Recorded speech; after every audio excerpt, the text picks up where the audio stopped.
Aš esu pastebėjęs tokį trendą, daug žmonių, ypatingai moterys, daro tokį dalyką, važinėja į kakao ceremonijas, bendrauja su kristalais.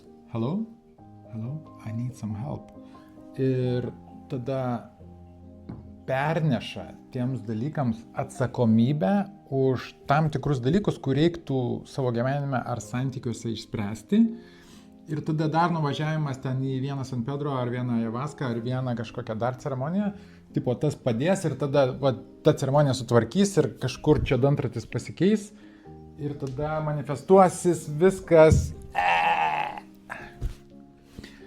Ir grįžta namo ir vėl tas pats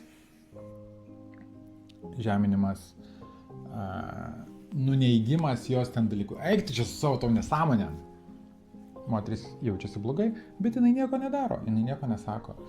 Jinai galbūt jaučiasi nematoma, jeigu paklausi, kiek vertini savo santykius nuo 1 iki 10, bus ko gero 4, 5, gal 6. Tai ką reikėtų daryti?